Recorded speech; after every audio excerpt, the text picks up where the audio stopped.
El contador de sueños. Hola, soñadores. Bienvenidos una vez más a El Contador de Sueños, el canal donde exploramos los misterios más profundos del universo, la mitología, los sueños y todo lo que se esconde entre la realidad y lo imposible. Yo soy tu guía en este viaje infinito, y si eres nuevo por aquí, qué momento tan perfecto para llegar. Porque hoy vamos a cruzar una frontera que muy pocos se atreven a atravesar. Si te apasionan las historias antiguas que aún resuenan en nuestra alma colectiva, las leyendas que explican el miedo a la muerte y el anhelo de eternidad, entonces este es tu lugar. Dale al botón de suscríbete ahora mismo, activa la campanita para no perderte ninguno de estos viajes épicos y únete a esta comunidad de contadores de sueños que ya somos miles. Cada suscripción nos ayuda a seguir iluminando los rincones más oscuros del conocimiento. Gracias por ser parte de esto. Imagina que estás al borde de un precipicio sin fondo, donde la luz del sol nunca penetra y el aire está cargado de susurros ancestrales. Bienvenido al reino más misterioso y temido de la mitología griega, el inframundo, el dominio eterno de Hades. Hoy, en este video especial y completo, te tomaré de la mano para cruzar sus puertas sombrías, navegar sus ríos infernales, enfrentarnos a sus guardianes implacables y descubrir todos sus secretos mejor guardados. Para los antiguos griegos, la muerte no era un final absoluto, sino una transición a otro estado de existencia. Creían que, al exhalar el último aliento, el alma, la psique, abandonaba el cuerpo y emprendía un viaje inevitable hacia el Hades. Este nombre designa tanto al dios que reina en las profundidades como al vasto reino subterráneo que gobierna. No era un infierno ardiente como lo imaginamos hoy bajo influencias posteriores. Era un mundo frío, gris y melancólico, envuelto en oscuridad perpetua, donde las almas vagaban como sombras, conservando apenas un eco de su vida mortal. Las primeras descripciones las encontramos en los poemas homéricos del siglo VIII a.C. En la Odisea, durante la famosa Nequía, el canto 11, Odiseo desciende hasta los confines del mundo para invocar a los muertos. Homero nos pinta un paisaje desolador. Un lugar más allá del río Océano, rodeado de niebla, donde las almas son débiles espectros que solo recuperan temporalmente la memoria y la voz al beber sangre fresca. Con el tiempo, la visión se enriqueció. Hesíodo, en su Teogonía, nos cuenta el origen cósmico del inframundo tras la gran guerra entre dioses y titanes. Platón, en diálogos como el Fedón o el mito de Hera en la República, introduce ideas de juicio moral y recompensa. Y en época romana, Virgilio, en el libro Vi de la Eneida, nos ofrece la descripción más poética y detallada que ha influido en artistas y escritores hasta nuestros días. En este viaje dividido en 20 partes, exploraremos absolutamente todo, la creación del reino tras la titanomaquia, la figura enigmática de Hades y su reina Perséfone, las puertas y los feroces guardianes, los 5 ríos legendarios, las 3 grandes regiones, Tártaro, campos de Asfódelos y campos elíseos. Los jueces de los muertos, las criaturas míticas, los héroes que descendieron vivos como Orfeo, Teseo o Heracles, los rituales funerarios de los griegos antiguos y, finalmente, cómo este inframundo sigue vivo en películas, libros y nuestra imaginación moderna. El inframundo griego no era solo castigo, era un reflejo de justicia cósmica. Los justos encontraban paz, los malvados sufrían eternamente, y la gran mayoría vivía una existencia neutra y monótona. Esta idea de equilibrio moral fue revolucionaria y marcó el pensamiento occidental sobre el más allá. Así que, soñador, respira profundo, deja atrás la luz del mundo de arriba, y sígueme. Una vez que crucemos las puertas del Hades, el viaje será inolvidable. Viajaremos al principio de todo, los orígenes cósmicos del inframundo, la titanomaquia y cómo Hades recibió su herencia eterna. Todo comienza en el vacío primordial. Antes de que existiera el cielo, la tierra o el mar, solo estaba caos, un abismo informe del que surgieron las primeras entidades, Gea, la madre tierra, Tártaro, las profundidades oscuras bajo la tierra, Eros, el deseo primordial, Erebo, la oscuridad absoluta, y Nyx, la noche. De Gea y Urano, el cielo estrellado que la cubría como una bóveda, nacieron los titanes, los cíclopes y los hecatónquiros. Pero Urano, temiendo ser destronado por sus hijos, los encerraba de nuevo en el vientre de Gea. Furiosa, la madre tierra forjó una hoz de pedernal y convenció a su hijo menor, Cronos, para que castrara a su padre. De la sangre derramada de Urano nacieron las erinias, los gigantes y las ninfas melias, de los genitales arrojados al mar surgió Afrodita. Cronos tomó el poder, pero también él temía una profecía, sería derrocado por uno de sus propios hijos. Por eso, cada vez que Rea, su esposa, daba a luz, Cronos devoraba al recién nacido. Así desaparecieron Hestia, Deméter, Hera, Plutón, Hades y Poseidón. Cuando llegó el turno de Zeus, Rea engañó a Cronos envolviendo una piedra en pañales y escondió al bebé en Creta. Zeus creció y, con la ayuda de Rea y de Metis, obligó a Cronos a vomitar a sus hermanos. Liberados, los 6 olímpicos, Zeus, Poseidón, Hades, Hestia, Deméter y Hera, declararon la guerra a los titanes. Durante 10 años rugió la titanomaquia, truenos, terremotos, mares embravecidos. Los titanes, liderados por Cronos, luchaban desde el monte Otris, los futuros olímpicos, desde el Olimpo. La batalla era equilibrada hasta que Zeus liberó a los cíclopes y hecatónquiros del Tártaro, donde Urano los había encerrado. Los cíclopes forjaron los rayos para Zeus, el tridente para Poseidón y, según algunas versiones, el yelmo de invisibilidad para Hades. Los hecatónquiros lanzaron cientos de rocas simultáneamente. Derrotados, los titanes fueron encadenados en el Tártaro y custodiados por los hecatónquiros. Con la victoria asegurada, los 3 hermanos mayores, Zeus, Poseidón y Hades, se repartieron el cosmos mediante sorteo, tal como narra Hesiodo en la Teogonía. Zeus obtuvo el cielo y se convirtió en rey de los dioses, Poseidón, los mares y océanos, y Hades, la parte menos deseada, el sombrío reino subterráneo, el dominio de los muertos y todo lo que se oculta bajo la tierra. No fue un castigo, sino un reparto equitativo. Hades recibió además el título de Plutón, el rico, porque bajo la tierra se hallaban los metales preciosos y las semillas que permiten la vida en la superficie. Su reino abarcaba desde las raíces más profundas de la tierra hasta el abismo insondable del Tártaro, y se extendía bajo el río océano que rodea el mundo. Así nació el inframundo como uno de los 3 grandes dominios cósmicos. No era un lugar creado específicamente para los muertos. Existía desde el principio, como parte del equilibrio universal. Tártaro ya estaba allí desde el origen, como entidad primordial, y ahora se convertía en la prisión más profunda del nuevo orden. Hades, a diferencia de sus hermanos, rara vez abandonaba su reino. Se le describe como implacable pero no cruel, justo pero inexorable.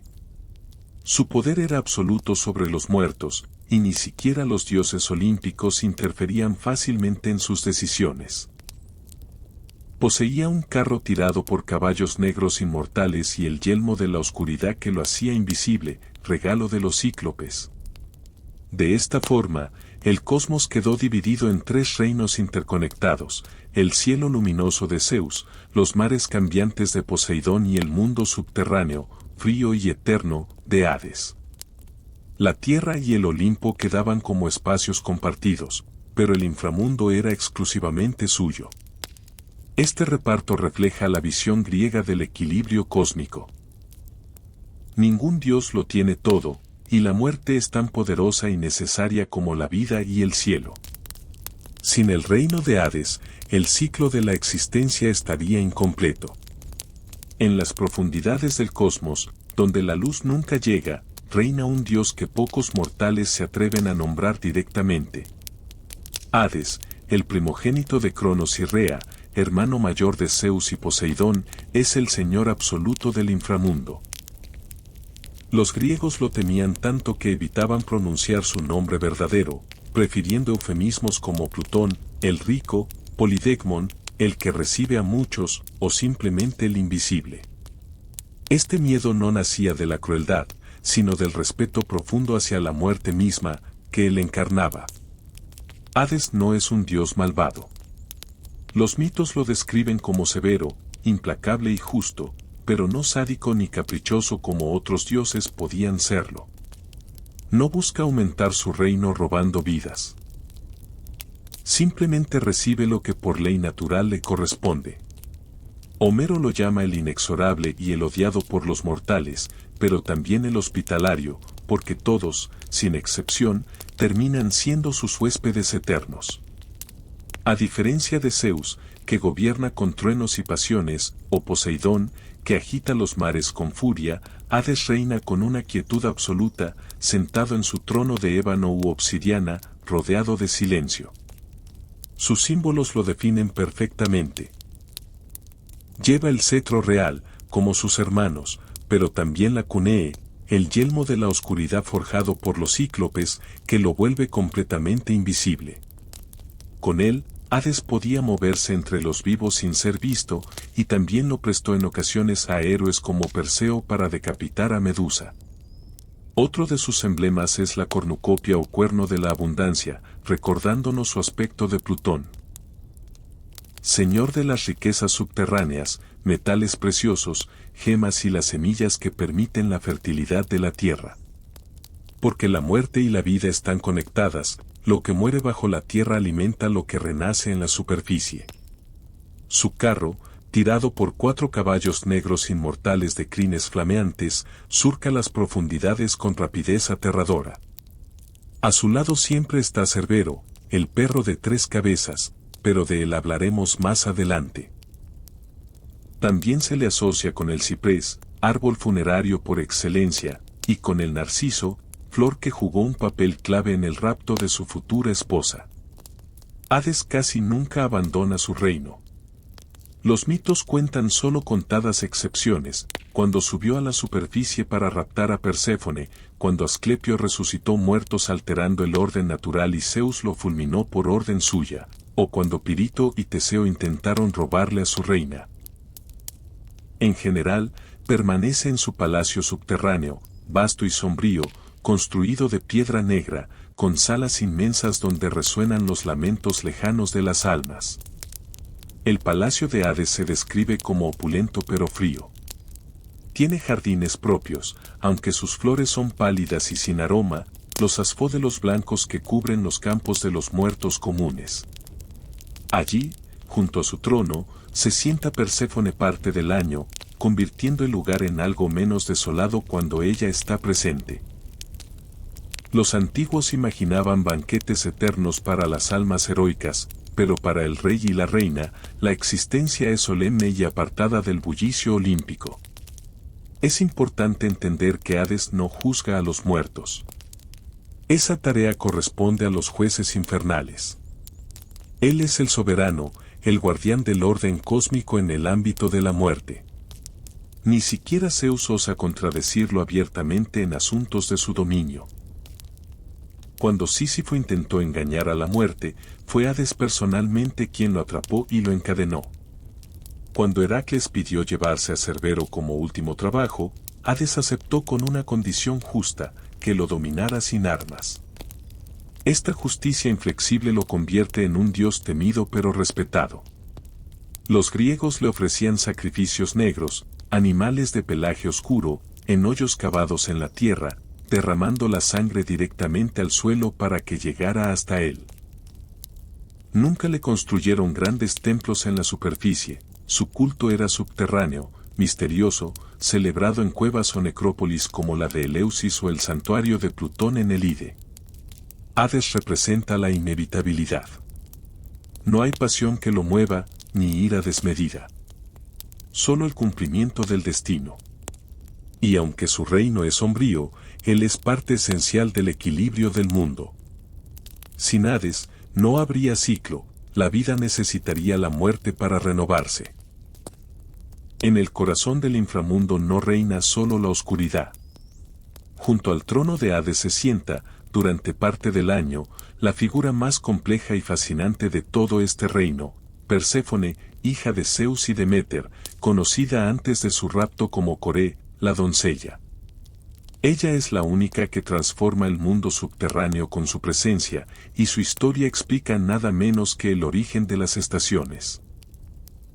Todo comienza en los campos de Enna, en Sicilia, o según otras versiones en los prados de Eleusis o cerca del monte Etna.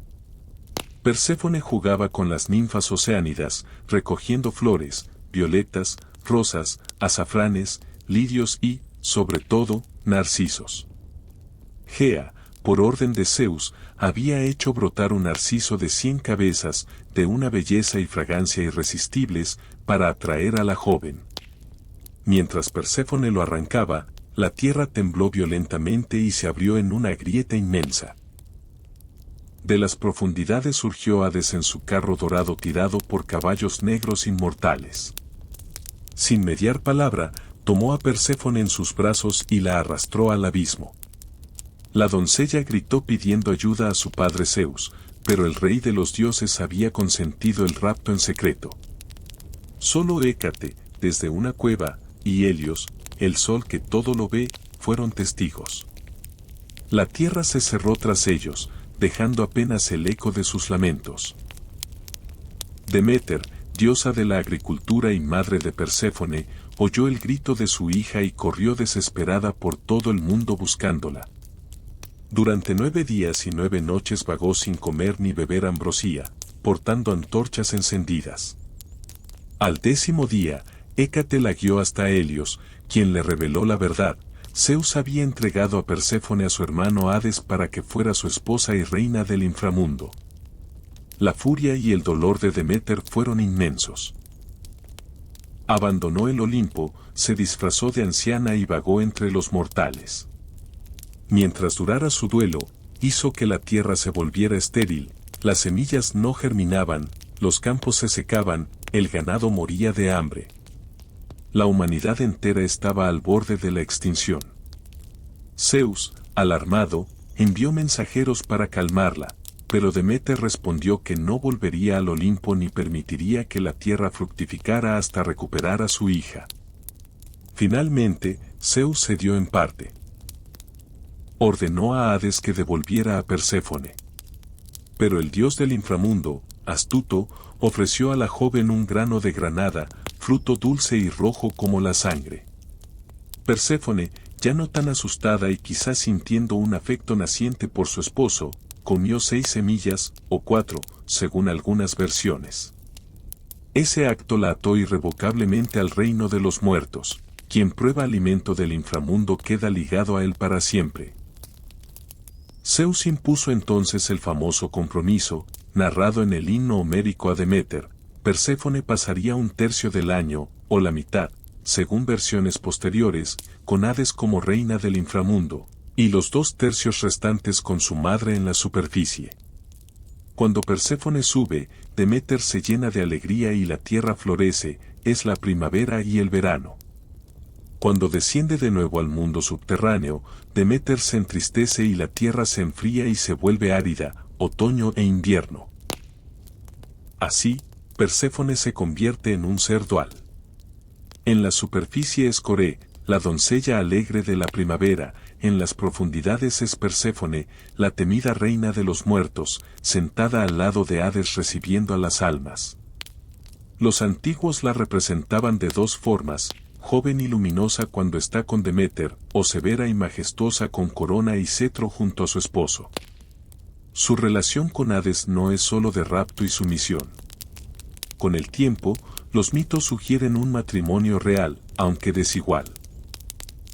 Perséfone ejerce poder propio, intercede por almas, como cuando permite a Orfeo intentar rescatar a Eurídice, o castiga a quienes la ofenden, como cuando transforma a Mente en la planta de menta por celos. Es temida por las almas y respetada por los dioses. Este mito no es solo una explicación etiológica de las estaciones. En los misterios de Eleusis, el culto más importante relacionado con Deméter y Perséfone, prometía a los iniciados una vida mejor después de la muerte. Quien conocía los secretos de la diosa Dual tenía esperanza en el más allá. Perséfone encarna el ciclo eterno, nacimiento, muerte y renacimiento. Es la prueba de que el inframundo no es solo fin, sino parte de un proceso mayor. Sin su descenso, no habría primavera, sin su retorno, no habría vida.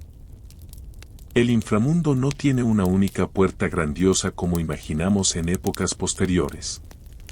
Los antiguos griegos lo concebían como un vasto reino subterráneo accesible desde múltiples puntos del mundo superior, lugares donde la frontera entre la vida y la muerte se volvía delgada. Cuevas profundas, grietas en la tierra, lagunas negras o ríos que parecían hundirse en el abismo eran las entradas tradicionales. Los lugares más famosos eran el Aqueronte en el Epiro, con su lago pestilente y su río de aguas fangosas, el Cosito en Tesprotia, la laguna de Averno cerca de Nápoles, cuyo nombre significa sin aves porque sus vapores tóxicos mataban a las que volaban sobre ella, o la cueva de Ténaro en el cabo más meridional del Peloponeso, donde Heracles descendió para capturar a Cerbero. También se mencionaba el volcán Etna en Sicilia o las grutas de Eleusis. Todos estos sitios eran considerados bocas del Hades, lugares sagrados y temidos donde se realizaban rituales para los muertos. Una vez que el alma abandonaba el cuerpo, comenzaba su viaje solitario. Los griegos creían que la psique, esa sombra ligera que era el aliento vital, salía por la boca o por la herida mortal y vagaba durante 3 días alrededor de la tumba, confusa y apegada aún a su antigua vida. Por eso los funerales duraban varios días, para ayudar al alma a desprenderse. El cuerpo recibía cuidados precisos.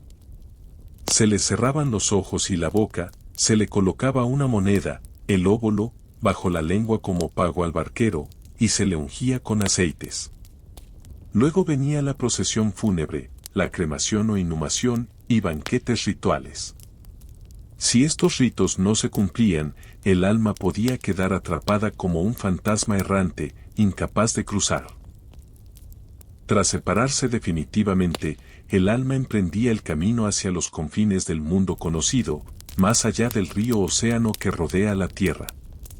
Allí, en un paisaje crepuscular de niebla perpetua y praderas de asfódelos blancos, se encontraba la primera gran barrera, los ríos infernales y su guardián más icónico. El primero en aparecer era casi siempre Caronte, el barquero del inframundo. Viejo, sucio, de ojos llameantes y barba descuidada, Caronte transportaba las almas a través del río Aqueronte, o en algunas versiones la laguna Estigia, en una frágil barca de madera negra. Virgilio lo describe con túnica raída y remo en mano, gruñendo a las almas que se amontonaban en la orilla. Caronte no aceptaba a cualquiera. Solo cruzaban quienes traían el óvulo para pagarle y habían recibido sepultura adecuada. Los no enterrados quedaban condenados a vagar 100 años por la orilla, gimiendo y suplicando, hasta que el barquero, por piedad o cansancio, los dejaba pasar. Homero ya menciona esta espera, Platón y Virgilio la dramatizan con escenas de multitudes desesperadas.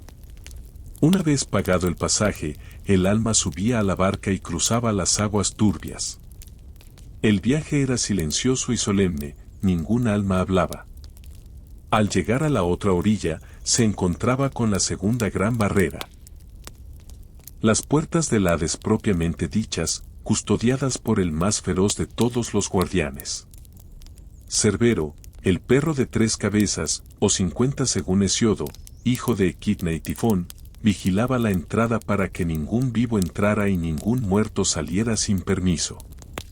Su cuerpo era serpentino, con cola de dragón y serpientes brotando de su lomo. Sus ladridos resonaban como truenos en las profundidades, y su baba venenosa caía al suelo formando la planta tóxica del acónito. Sin embargo, Cerbero no era invencible.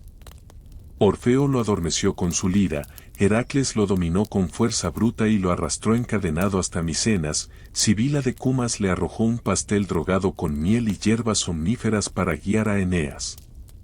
El monstruo representaba el miedo primordial a la muerte irreversible, una vez dentro, no hay regreso fácil.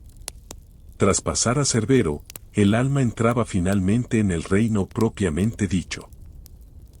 Allí, en una encrucijada sombría, se dividían los caminos hacia las distintas regiones, el Tártaro profundo, los campos de Asfódelos para la mayoría y los lejanos campos elíseos para los bienaventurados. Las puertas del inframundo, por tanto, no eran sólo físicas, eran un proceso de separación, pago, juicio y aceptación de la nueva realidad. El viaje del alma reflejaba los miedos y esperanzas de los griegos. La importancia de los ritos, el temor a quedar olvidado y la creencia en un orden más allá de la tumba. El inframundo no es un vacío uniforme. Está surcado por 5 grandes ríos que actúan como venas y fronteras, delimitando regiones, transportando almas y encarnando emociones humanas elevadas a fuerza cósmica. Estos ríos no son simples cursos de agua, son entidades divinas primordiales, nacidas del caos originario, y cada uno lleva un nombre que revela su naturaleza profunda. El primero y más conocido es el Estigia, el río del odio invencible. Hija del titán Océano y de Tetis, la Estigia fue la primera en aliarse con Zeus durante la titanomaquia, llevando a sus hijos, Celos la emulación, Nike la victoria, Kratos el poder y Vía la fuerza, a luchar por los olímpicos. En gratitud, Zeus hizo de sus aguas el juramento más sagrado entre los dioses. Cuando un inmortal jura por la Estigia, su promesa es irrevocable. Si la rompe, cae en coma durante un gran año y es excluido del consejo divino por 9 años más. Las aguas de la Estigia son frías, negras y tóxicas, rodean el inframundo 7 veces, o 9 según Virgilio, formando una barrera casi infranqueable. En algunas versiones, Caronte navega precisamente por una laguna formada por este río. El segundo es el Aqueronte, el río del dolor o la aflicción. Sus aguas son turbias y fangosas, y sobre él cruza casi siempre Caronte con su barca.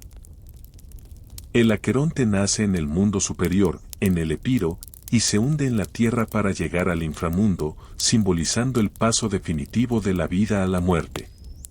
Sus gemidos parecen resonar en la corriente misma, como si el río llorara por las almas que transporta. El tercero, el Cosito, es el río del lamento. Sus aguas son amargas y saladas como lágrimas congeladas. Fluye hacia el centro del reino y en algunas descripciones se une al Estigia. Los antiguos lo imaginaban como un torrente de llanto colectivo, donde las almas no enterradas gimen en sus orillas.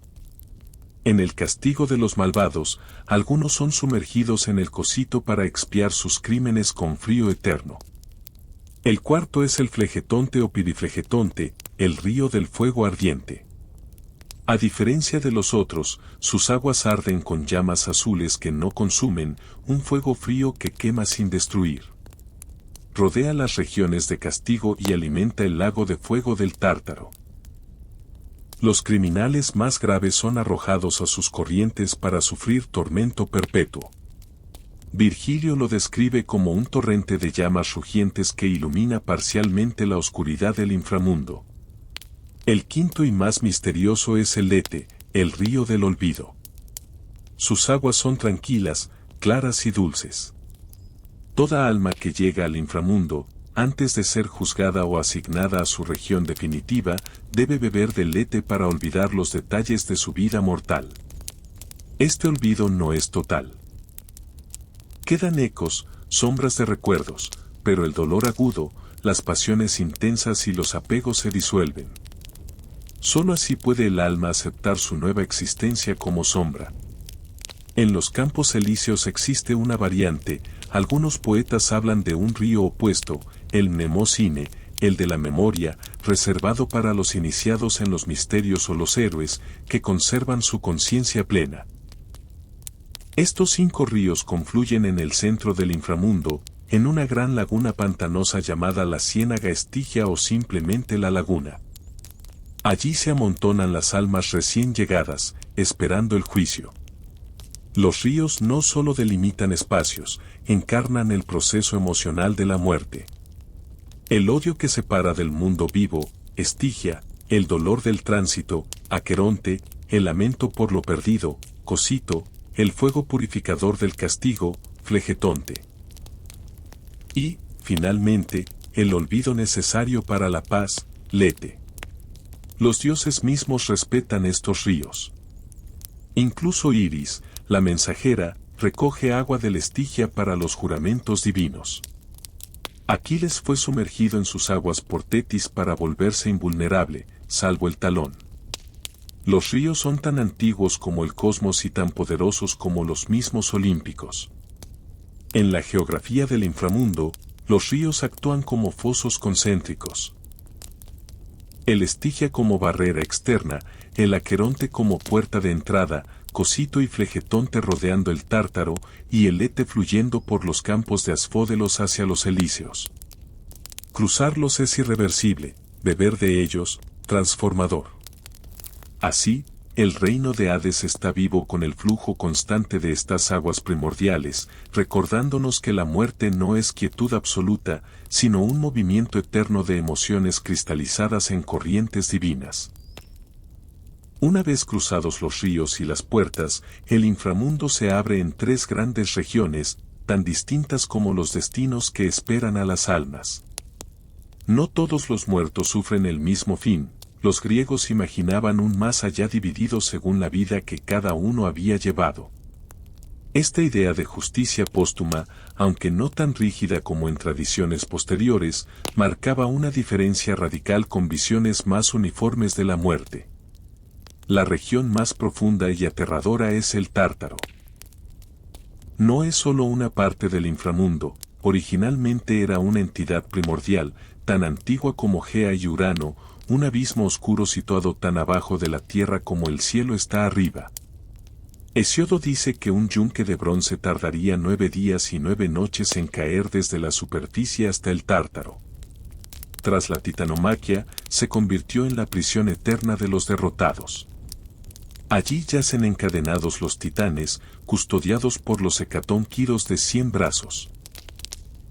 El aire es denso, negro como la noche primordial, surcado por relámpagos sin trueno. Alrededor del Tártaro fluyen las aguas ardientes del Flegetonte y las lágrimas heladas del Cosito. No solo los titanes sufren allí, también los grandes transgresores mortales son enviados al abismo tras el juicio. Sísifo empuja su roca eternamente, Tántalo sufre hambre y sed rodeado de frutos y agua que se alejan, las Danaides llenan sin cesar un tonel agujereado, Ticio tiene el hígado devorado por buitres que renacen cada día. El Tártaro es caos y castigo absoluto, un lugar de dolor sin esperanza donde el tiempo pierde sentido. Ni siquiera los dioses bajan allí voluntariamente. Representa el lado más oscuro del orden cósmico, la necesidad de contener lo que amenaza el equilibrio del mundo. La segunda región, la más extensa y la destinada a la inmensa mayoría de las almas, son los campos de Asfódelos. Imagina un llano infinito cubierto de flores blancas y pálidas, los asfódelos, plantas funerarias que los griegos plantaban en las tumbas. El cielo es gris perpetuo, sin sol ni estrellas, solo una luz difusa y melancólica. El aire es frío, silencioso, roto apenas por el murmullo de las sombras. Aquí vagan las almas comunes. Aquellas que en vida no fueron ni excepcionalmente virtuosas ni profundamente malvadas. Bebieron de Lete y olvidaron gran parte de su existencia mortal. Ahora son espectros débiles, sin fuerza ni pasión, como mariposas sin color. Homero los describe en la Odisea como sombras vanas que revolotean sin propósito, emitiendo sonidos agudos como murciélagos. No sufren tormento activo, pero su existencia es monótona, un eterno crepúsculo sin alegría ni dolor intenso. Los campos de Asfódelos reflejan la visión griega de la vida ordinaria, la mayoría de los mortales no dejan huella profunda, y su más allá es un eco desvaído de lo que fueron. No es castigo, sino neutralidad eterna. Algunos poetas posteriores, como Platón, sugieren que estas almas podían reencarnarse tras un tiempo, pero en los textos más antiguos simplemente permanecen allí para siempre. Finalmente, en los confines más lejanos del inframundo, más allá incluso del río Lete en algunas descripciones, se encuentran los campos elíseos, también llamados Elíseo o Islas de los Bienaventurados. Este es el paraíso griego, reservado para los justos, los héroes, los favoritos de los dioses y, en épocas posteriores, los iniciados en los misterios. El Elíseo no está bajo tierra en todas las versiones. Homero lo sitúa en los extremos del mundo, al borde del océano, donde reina Radamantis. Pero con el tiempo se integró plenamente al inframundo como su región más luminosa. Allí brilla una luz dorada eterna, los prados son verdes y floridos, corren ríos de aguas claras, soplan brisas suaves. Las almas conservan su forma y memoria, disfrutan de banquetes, música, juegos gimnásticos y conversaciones profundas. Figuras como Menelao, por ser yerno de Zeus, o Aquiles, Peleo y Cadmo fueron enviados allí. También los jueces justos y los poetas inspirados. En Virgilio, el Elíseo aparece dividido, una parte para los héroes guerreros, otra para los poetas y filósofos, con bosquecillos sagrados donde las almas se purifican antes de reencarnarse o ascender a planos superiores. El Elíseo representa la recompensa por una vida virtuosa, pero no era accesible para todos. La mayoría no llegaba allí por méritos propios, sino por linaje divino o favor especial de los dioses. Con Platón y los cultos mistéricos, la idea evolucionó. La justicia personal y el conocimiento espiritual podían abrir sus puertas. Estas tres regiones, Tártaro de castigo, Asfódelos de neutralidad, Elíseo de bienaventuranza, forman el mapa moral del inframundo griego. No hay dualismo absoluto de cielo e infierno, hay gradaciones, reflejo de una sociedad que valoraba el equilibrio y la medida por encima de todo. Parte 8. Los jueces de los muertos Minos, Radamantis y Eaco. Escena. Una gran sala subterránea de piedra negra, 3 tronos elevados, figuras majestuosas con coronas y cetros, almas temblando ante ellos.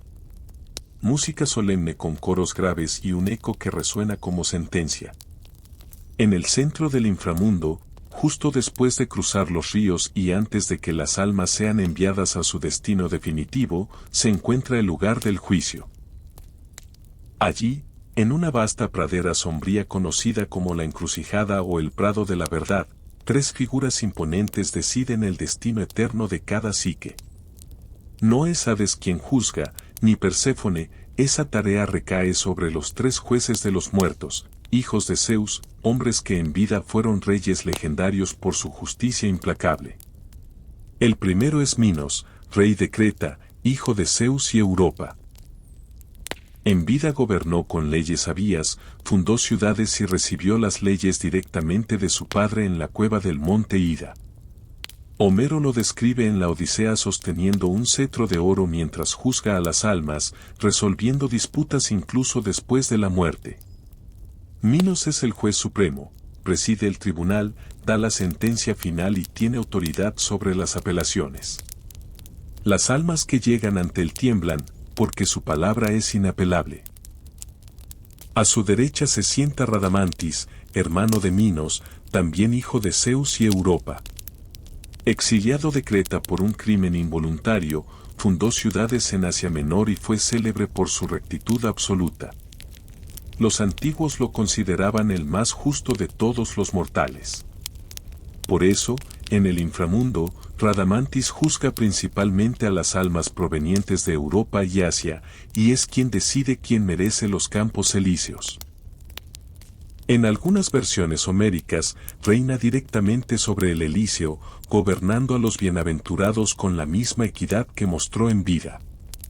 A la izquierda está Eaco, hijo de Zeus y la ninfa Egina. Rey de la isla que lleva el nombre de su madre, Eaco fue famoso por su piedad y honradez. Cuando una plaga diezmó a su pueblo, Zeus transformó hormigas en hombres, los mirmidones, para repoblar la isla, en premio a su justicia. En el inframundo, Eaco juzga a las almas de origen europeo y, sobre todo, guarda las llaves de las puertas del Hades. Solo él puede abrir o cerrar el acceso definitivo, simbolizando que la justicia controla incluso la entrada al más allá.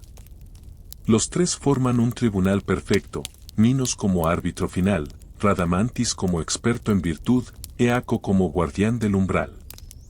Platón, en el Gorgias y en el mito de de la República, describe el proceso con detalle. Las almas llegan desnudas, sin cuerpo ni riquezas, para que el juicio sea puro. Nadie puede mentir ni ocultar sus actos, todo queda al descubierto. Los justos son enviados a la derecha, hacia los campos elíseos, los malvados a la izquierda, hacia el Tártaro, la mayoría, directamente al centro, a los campos de Asfódelos. En versiones posteriores, especialmente en Virgilio, se añade una cuarta figura, Triptólemo, el héroe agrario iniciado por Deméter, o incluso el propio Hades supervisando. Pero el núcleo clásico permanece en los tres hijos de Zeus. El juicio no es un interrogatorio largo, las almas son evaluadas por sus acciones en vida, no por sus palabras. No hay abogado ni defensa, solo la verdad desnuda. Este sistema refleja la evolución del pensamiento griego. En Homero, el más allá es casi uniforme, pocas recompensas o castigos. Con Píndaro y sobre todo con Platón y los cultos órficos, el juicio moral se vuelve central. La vida terrena tiene consecuencias eternas y la justicia divina es más rigurosa que la humana. Los misterios de Eleusis y los textos órficos prometían incluso que los iniciados podían influir en este juicio, recibiendo un trato preferencial. Los jueces no son crueles, son imparciales. No sienten placer en el castigo ni compasión excesiva. Representan el orden cósmico que Zeus delegó en ellos. Incluso héroes como Teseo o Pirito, que descendieron vivos con intenciones arrogantes, fueron juzgados y retenidos hasta que Heracles intercedió por uno de ellos. Así, el tribunal de Minos, Radamantis y Eaco es el corazón moral del inframundo. Sin él, el reino de Hades sería solo un depósito de sombras, con él, se convierte en un reflejo del cosmos justo, donde cada acción encuentra su eco eterno. El reino de Hades no está habitado solo por almas humanas y dioses soberanos. En sus profundidades moran criaturas nacidas del caos primordial, monstruos que sirven como guardianes, verdugos o simples habitantes de la oscuridad. Algunas son hijas de la noche, otras de antiguos titanes, todas inspiran terror y representan fuerzas que ni siquiera los olímpicos controlan del todo. Comencemos por las eriñas, más conocidas como las furias en la tradición romana. Nacidas de la sangre de Urano cuando Cronos lo castró, son tres, Tisífone, Megera y Alecto. Viven en el Tártaro, pero salen al mundo superior cuando se comete un crimen grave contra el orden natural, especialmente parricidio, perjurio o violación de la hospitalidad. Tienen cuerpo de mujer vieja, alas de murciélago, cabellos de serpientes y ojos que destilan sangre. Portan látigos y antorchas y persiguen al culpable sin descanso hasta volverlo loco. En el inframundo ayudan en los castigos. Azotan a las almas impías y las entregan a tormentos eternos. Eurípides las muestra atormentando a Orestes, Esquilo, en las Euménides, las transforma finalmente en Euménides, las benévolas, cuando Atenas las acoge como protectoras de la justicia. Cerca de las puertas, junto a Cerbero, acechan las gorgonas sobrevivientes. Medusa ya fue decapitada por Perseo, pero sus hermanas Esteno y Euríale, inmortales, habitan las regiones sombrías del Hades. Sus cabellos de serpientes y su mirada petrificadora siguen aterrorizando a las almas que intentan huir. Otro ser temible es Campe, la carcelera del Tártaro. Mujer dragón de cintura para arriba, con 50 cabezas de animales feroces y cola de escorpión, fue puesta por Cronos para vigilar a los cíclopes y Hecatón Quiros. Zeus la mató con su rayo durante la titanomaquia, liberando a sus aliados. En las aguas del Estigia mora el dragón o serpiente que custodia el río. Algunas versiones lo identifican con el propio río hecho monstruo, otras hablan de un hijo de Equidna que enrosca su cuerpo alrededor del inframundo. Pero quizá las criaturas más inquietantes son las empuzas y las lamias, espectros femeninos que a veces merodean los confines del reino. Hijas de Hécate o de Mormo, tienen piernas de burro o de serpiente, cuerpos seductores y se alimentan de la sangre de los vivos. Aunque actúan más en el mundo superior, su origen es infernal y regresan al Hades con sus víctimas. Hécate misma, diosa triforme de la magia, los cruces de caminos y la luna nueva, tiene un pie en el inframundo. Aunque no vive allí permanentemente, es señora de los fantasmas y las apariciones nocturnas. Los griegos la invocaban en triodos con perros negros y ofrendas de miel. En la teogonía de Hesiodo recibe honores de Zeus, en el himno a Deméter ayuda a buscar a Perséfone portando antorchas. Su presencia une el mundo de los vivos con el de los muertos.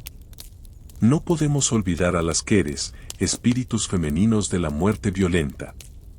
Hijas de NYX, vuelan sobre los campos de batalla como cuervos negros, bebiendo la sangre de los caídos y arrastrando sus almas al Hades. Son inevitables, ni siquiera los dioses las detienen cuando llega la hora. Tánatos, la muerte personificada, y su hermano gemelo Hipnos, el sueño, también frecuentan el reino. Hijos de NYX y Erebo, viven en el extremo occidental, cerca del inframundo. Tánatos es un joven alado con espada, implacable pero no cruel, simplemente cumple su función. Sarpedón, hijo de Zeus, muere en sus brazos en la Ilíada. Hipnos, más benigno, duerme en una cueva donde fluye el Lete. Mormo y Helo son espectros menores que aterrorizan a los niños desobedientes, enviados por madres como amenaza, viene Mormo y te llevará al Hades. Todas estas criaturas forman la corte oscura del inframundo. No son malvadas por naturaleza, son manifestaciones del miedo humano a lo desconocido, a la violencia, al crimen impune y a la muerte repentina. Sirven al orden cósmico manteniendo el equilibrio, persiguen a los culpables, custodian las fronteras y recuerdan a los vivos que hay fuerzas más antiguas que los mismos olímpicos. En este ecosistema de sombras, incluso las criaturas más horrendas tienen su lugar necesario. Sin ellas, el reino de Hades sería solo silencio, con ellas, es un mundo vivo, palpitante y eterno. Pocos mortales han osado desafiar las leyes del inframundo y bajar vivos a sus profundidades. Los griegos contaban varias catábasis, descensos al Hades, pero ninguna tan conmovedora ni tan famosa como la de Orfeo, el músico tracio cuya lira podía mover piedras, calmar fieras y doblegar incluso al corazón de los dioses infernales. Orfeo era hijo del rey Eagro y de la musa Calíope. Su música era tan perfecta que cuando tocaba, los árboles se inclinaban para escuchar, los ríos detenían su curso y los animales salvajes se acercaban sin miedo. Se unió a la expedición de los argonautas, donde su lira apaciguó las olas y ahuyentó a las sirenas. Pero su verdadera prueba llegó con la tragedia. Su esposa, la ninfa Eurídice, murió el mismo día de su boda, mordida por una víbora mientras huía de un pastor que intentaba violarla. Desesperado, Orfeo decidió bajar al inframundo para recuperarla. Tomó su lira y buscó una entrada en el cabo Ténaro, una de las bocas más profundas del Hades. Descendió por cuevas oscuras hasta llegar a la orilla del Aqueronte. Caronte, gruñón y negándose al principio, terminó cediendo ante la melodía que Orfeo tocó, una canción tan triste que las lágrimas rodaron por las mejillas arrugadas del barquero. Cerbero, con sus 3 fauces abiertas y serpientes erizadas, se acercó amenazante. Orfeo comenzó a tocar de nuevo. Las notas suaves y melancólicas hicieron que las cabezas del monstruo se inclinaran, las serpientes se enroscaran tranquilas y el perro se acostara como un cachorro domesticado, permitiendo el paso. Ya dentro del reino, Orfeo avanzó entre las sombras. Las almas de los campos de Asfódelo se agruparon a su alrededor, atraídas por la música que les recordaba vagamente la vida perdida. Hasta los tormentos del Tártaro se detuvieron un instante. Sísifo dejó de empujar su roca, Tántalo olvidó su sed, las Danaides dejaron caer sus cántaros. Finalmente llegó al palacio de Hades y Perséfone. Sin miedo, Orfeo se plantó ante los tronos y comenzó a cantar. No pidió, no suplicó con palabras, su lira y su voz hablaron por él. Cantó el amor, la pérdida, la belleza efímera de la vida mortal. Las sombras lloraron. Las eriñas, por primera vez, derramaron lágrimas. Perséfone, que conocía el dolor de la separación, sintió compasión. Incluso Hades, el dios inexorable, sintió que su corazón de piedra se ablandaba. El rey del inframundo concedió lo imposible, Eurídice podría regresar con Orfeo al mundo de los vivos. Pero impuso una condición, Orfeo caminaría delante y no debería volverse a mirarla hasta que ambos hubieran salido completamente a la luz del sol. Si lo hacía, la perdería para siempre. Emocionado, Orfeo aceptó y comenzó el ascenso. Detrás de él oyó los pasos ligeros de Eurídice. El camino era largo, oscuro, silencioso. La duda empezó a crecer en su mente, ¿realmente estaba ella allí? ¿No lo habrían engañado los dioses? El silencio era tan absoluto que llegó a creer que caminaba solo. Justo cuando la luz del mundo superior se vislumbraba al final del túnel, la ansiedad lo venció. Orfeo se volvió. Vio por un instante la figura pálida de Eurídice, con los brazos extendidos hacia él, antes de que se desvaneciera como humo, arrastrada de nuevo hacia las profundidades. Intentó correr tras ella, pero la entrada se cerró. Golpeó la roca, lloró, suplicó. 7 días permaneció en la orilla del Aqueronte, sin comer ni beber, hasta que las náyades lo alejaron. Desde entonces, Orfeo vagó por Tracia, rechazando el amor de otras mujeres, tocando solo canciones tristes. Finalmente fue despedazado por las Ménades, mujeres poseídas por Dioniso, enfurecidas por su rechazo. Su cabeza y su lira flotaron por el río hasta Lesbos, donde siguieron cantando. Su alma, al fin, se reunió con Eurídice en los campos elíseos. El mito de Orfeo no es solo una historia de amor trágico. Es una reflexión profunda sobre la condición humana, el poder del arte para conmover lo inconmovible, la fragilidad de la esperanza y, sobre todo, la irreversibilidad de la muerte. Ni la música más hermosa puede cambiar completamente las leyes del cosmos. Orfeo casi lo logra, pero la duda mortal, esa necesidad de certeza, lo condena. Los antiguos veían en él al artista supremo, al iniciado que conoce los misterios de la muerte y puede interceder entre mundos. En los cultos órficos, Orfeo se convirtió en profeta y fundador de ritos que prometían salvación al alma. Su descenso marcó un precedente, demostró que, con talento divino o favor de los dioses, un vivo podía entrar y salir del inframundo, aunque casi nunca con éxito completo. No todos los que bajaron al inframundo lo hicieron movidos por amor puro como Orfeo. Algunos descendieron por arrogancia, ambición o lealtad mal entendida, y su destino fue muy diferente. La historia de Teseo y Pirito es un ejemplo perfecto de cómo la ibris, el exceso mortal, puede llevar incluso a los mayores héroes a un castigo eterno en las profundidades. Teseo, hijo de Egeo, o de Poseidón, según las versiones, era el héroe por excelencia de Atenas. Mató al Minotauro en el laberinto de Creta, derrotó a los centauros, unificó el Ática y participó en la cacería del jabalí de Calidón. Pirito, rey de los Lápitas y hijo de Ixión, el mismo que fue castigado en el Tártaro por intentar seducir a Hera, era su amigo inseparable. La amistad entre ambos nació de un combate singular. Pirito robó ganado de Teseo para probar su valor, pero al enfrentarse quedaron tan impresionados mutuamente que juraron lealtad eterna. Tras perder a sus esposas, Hipodamía para Pirito y Fedra o Antíope para Teseo, según versiones, los dos héroes decidieron que merecían esposas dignas de su estatus, nada menos que hijas de Zeus. Teseo eligió a Helena, aún niña en algunas versiones, y juntos la raptaron de Esparta. La escondieron en Afidna mientras viajaban. Pirito, más audaz aún, propuso algo impensable: descender al inframundo y raptar a la propia Perséfone, reina de los muertos, para hacerla su esposa. Teseo, ligado por juramento de amistad, aceptó acompañarlo. Los dos héroes buscaron una entrada al Hades, probablemente por el cabo Ténaro o por una cueva en el Epiro. Bajaron armados y confiados, convencidos de que su fama y fuerza los protegerían. Cruzaron los ríos sin dificultad. Algunas versiones dicen que Caronte los transportó por miedo o respeto, y llegaron al palacio de Hades. Allí, en lugar de atacar directamente, pidieron audiencia.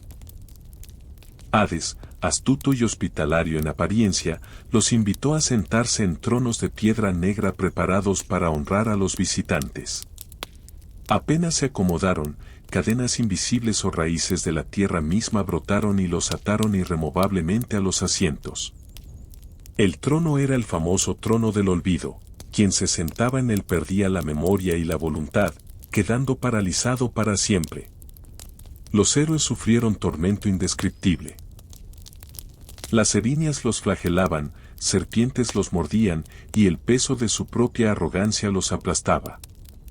Permanecieron allí años, convertidos en parte del paisaje infernal, ejemplos vivos, o casi, de lo que sucede cuando un mortal pretende equipararse a los dioses. El rescate llegó con Heracles, durante su 12º trabajo, capturar a Cerbero. Hades permitió al hijo de Zeus bajar al reino y le concedió llevarse al perro con la condición de dominarlo sin armas. Heracles lo logró, estrangulándolo hasta someterlo. De camino a la salida, vio a sus antiguos compañeros de aventuras encadenados. Pidió a Hades que liberara a Teseo y Pirito.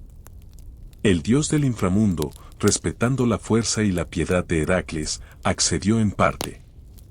Heracles tiró con toda su fuerza del brazo de Teseo y lo arrancó del trono, aunque parte de sus muslos quedó pegada a la piedra. De ahí, dicen algunos, la tradición de que los atenienses tenían muslos delgados.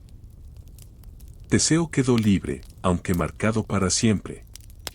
Pero cuando Heracles intentó lo mismo con Pirito, la tierra tembló violentamente, truenos subterráneos resonaron y el trono se hundió más profundo. Era señal clara: Pirito, el instigador del plan blasfemo de raptar a Perséfone, no merecía piedad. Quedó encadenado eternamente junto a los grandes transgresores del Tártaro. Teseo regresó al mundo superior cambiado. Encontró a Atenas en caos. Helena había sido rescatada por sus hermanos Cástor y Pólux, y él fue exiliado. Murió años después en Esiros, pero su alma, por sus muchas hazañas, terminó en los campos elíseos. El mito de Teseo y Pirito sirve como advertencia moral: la amistad es sagrada, pero no justifica la iblis. Intentar tomar lo que pertenece a los dioses, especialmente a la reina del inframundo, lleva al castigo inevitable. Mientras Orfeo falló por duda humana, ellos fallaron por exceso de confianza. El Hades no tolera la arrogancia, solo la humildad. El arte o la fuerza legítima puede negociar con sus leyes. El más grandioso y exitoso de todos los descensos al inframundo fue el de Heracles, o Hércules en la tradición romana, el mayor héroe de la mitología griega.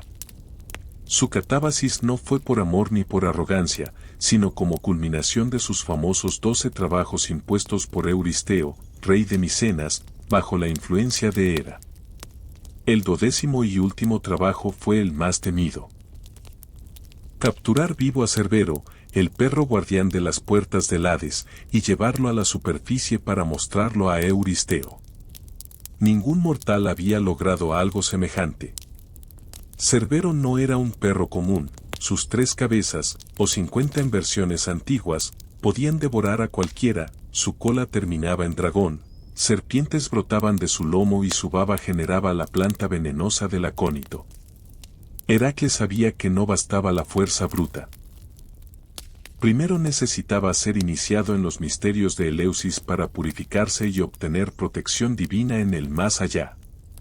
Con ayuda de Teseo y los sacerdotes, participó en los ritos secretos de Deméter y Perséfone, que prometían a los iniciados un paso más seguro por el inframundo y un mejor destino tras la muerte.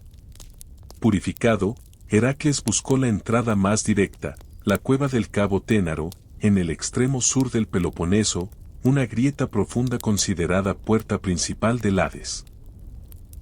Algunas versiones dicen que descendió por el Aqueronte o por una gruta en el monte Lafistión. Guiado por Hermes, mensajero de los dioses y Psicopompo que conducía las almas, y por Atenea, su eterna protectora, Heracles cruzó las tinieblas. Al llegar a la orilla del Aqueronte, Caronte se negó a transportarlo, solo las almas muertas podían cruzar. Heracles, irritado, amenazó al barquero con su clava hasta que éste, aterrorizado, lo llevó en la barca junto a las sombras recientes. Al desembarcar, las almas huyeron espantadas ante el héroe vivo. En el camino se encontró con escenas conmovedoras. Vio a Teseo y Pirito encadenados al trono del olvido. Como ya contamos, liberó a Teseo arrancándolo con fuerza sobrehumana, aunque parte de su carne quedó pegada a la piedra.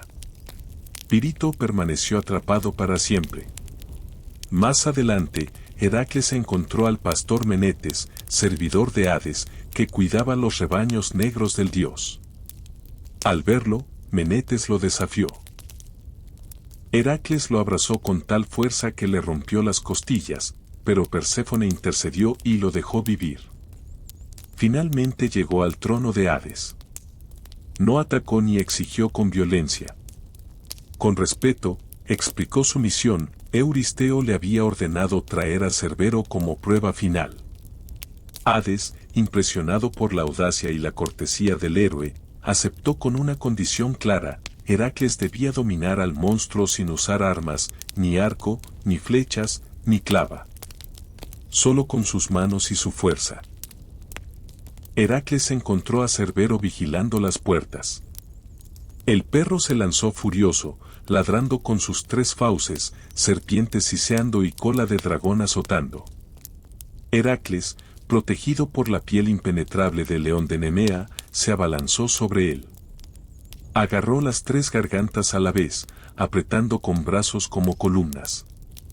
Cerbero se debatió, mordió, envenenó con su baba, pero la piel del león resistió.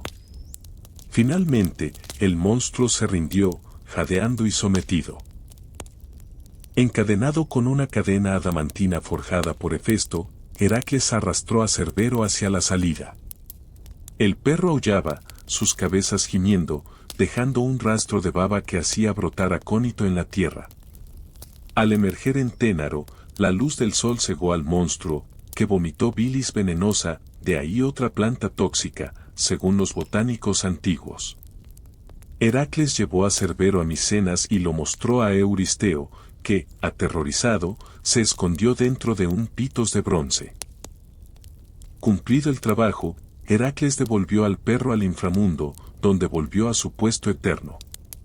Este descenso fue un triunfo absoluto. Heracles no solo entró y salió vivo, sino que dominó al guardián más feroz del reino de la muerte. Su iniciación eleusina le dio ventaja espiritual, su respeto hacia Hades, ventaja diplomática, su fuerza, ventaja física. El mito subraya que la verdadera heroicidad combina valor, inteligencia y piedad. Además, este trabajo marcó la apoteosis de Heracles. Tras completarlo, quedó libre de la servidumbre a Euristeo. Más tarde, tras su muerte en el monte Eta, ascendió al Olimpo como dios inmortal, casándose incluso con Hebe, la juventud eterna. El descenso de Heracles es el único completamente victorioso. Mientras Orfeo falló por duda, Teseo y Pirito por ibris, Heracles triunfó por equilibrio perfecto entre fuerza mortal y respeto divino. Demostró que un ser humano, con ayuda de los dioses y preparación adecuada, puede desafiar la muerte misma y regresar. En las entrañas más profundas del Tártaro, donde ni la luz del Elíseo ni la niebla de los asfódelos llegan, aguardan los castigos más ingeniosos y crueles de la mitología griega. No son torturas aleatorias de fuego o azotes, son penas poéticas, diseñadas para que el transgresor mortal reviva eternamente el pecado que cometió en vida. Homero los menciona de pasada en la Odisea, Virgilio los pinta vívidamente en la Eneida, Platón los usa como advertencia moral en el Gorgias. Estos suplicios reflejan la justicia griega, medida, simbólica y sin escapatoria. El primero y más icónico es el de Sísifo, rey de Corinto, el más astuto y tramposo de los mortales. Hijo de Éolo, dios de los vientos, Sísifo era un tirano cruel que violó todas las leyes humanas y divinas. Delató a Zeus por raptar a Egina, hija del río Asopo, ganándose la enemistad eterna del rey de los dioses. Inventó las primeras cadenas para capturar a los bandidos, pero usó su ingenio para mayores engaños. Cuando llegó su hora, Sísifo engañó a Tánatos, la muerte personificada. Ató al dios con sus propias cadenas, paralizando la muerte en el mundo, nadie moría, ni heridos en batalla ni ancianos en cama.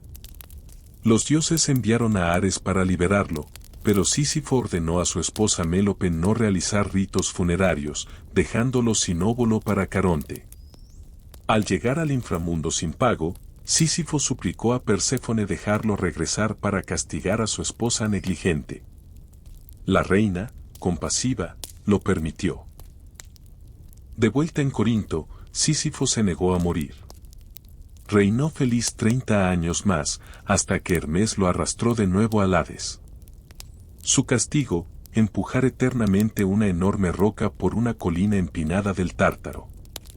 Cada vez que está a punto de coronar la cima, la piedra rueda hacia abajo por su propio peso, y Sísifo debe empezar de nuevo.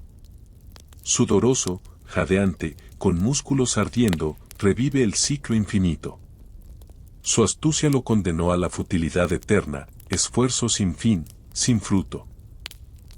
Cerca del sufre Tántalo, rey de Lidia o Frigia, hijo de Zeus y Pluto. Invitado a banquetes olímpicos por su linaje, Tántalo cometió el crimen supremo, mató a su hijo Pelops, lo cocinó en estofado y lo sirvió a los dioses para probar su omnisciencia. Todos lo reconocieron, excepto Deméter, que comió un hombro, y lo resucitaron, reemplazando el hueso con marfil. Para castigar su sacrilegio, violación de la seña divina y matricidio caníbal, Tántalo fue enviado al Tártaro. Allí está de pie en un lago cristalino, bajo árboles cargados de frutos jugosos, manzanas, peras, higos, granadas. Tiene sed y hambre eternas. Cuando se inclina a beber, el agua se hunde en el suelo, cuando salta por una fruta, el viento la aleja. Sobre él pende una roca inmensa, a punto de caer, simbolizando el temor constante a su propia ruina. Tántalo significa el que sufre, y su tormento es la frustración absoluta, rodeado de lo que desea, pero inalcanzable por su culpa.